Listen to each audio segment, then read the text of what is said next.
the most recent state to enact a voter identification law, joining the other 31 states in the United States that require either a photo or non-photo ID in order to enter the polling place.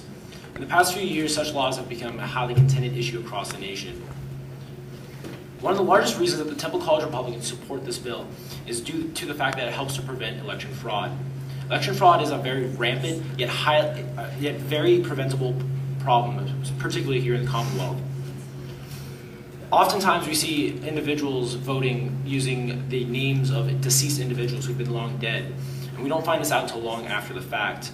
Other people falsify registrations using fake names. Voter ID would thus end such fraudulent voting. Now, in advocation of this bill, the sponsor of the bill, Representative Darryl Metcalf, stated, quote, "I believe every single individual has the right to have their vote counted, and if any individual vote is being canceled out due to a fraudulently cast vote, that is one too many." I think this statement epitomizes what the College Republicans feel about this bill. Fraudulent voting is wrong, and it is wrong for the entire system. Now, I want to use the rest of my time to kind of clear up some misconceptions that I often hear about the bill.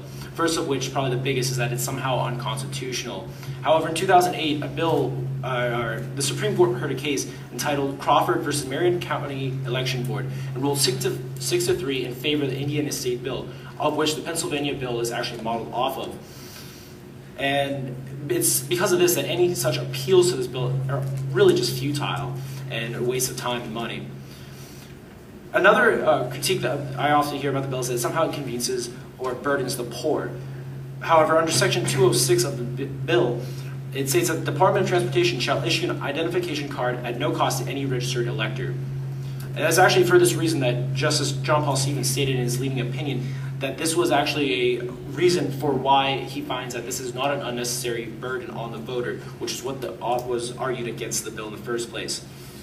Now, if one cannot obtain a voter ID from the DMV, there are other alternatives under Section 1201 of the bill, which state that any photo identification issued by federal or state government, a valid passport, an employee ID, a student ID card such as your AL card, a military ID, or if you are unable to obtain a photo ID, one can use a firearm permit, a utility bill, or a current bank statement, a paycheck, or a government-issued check. There are many options available.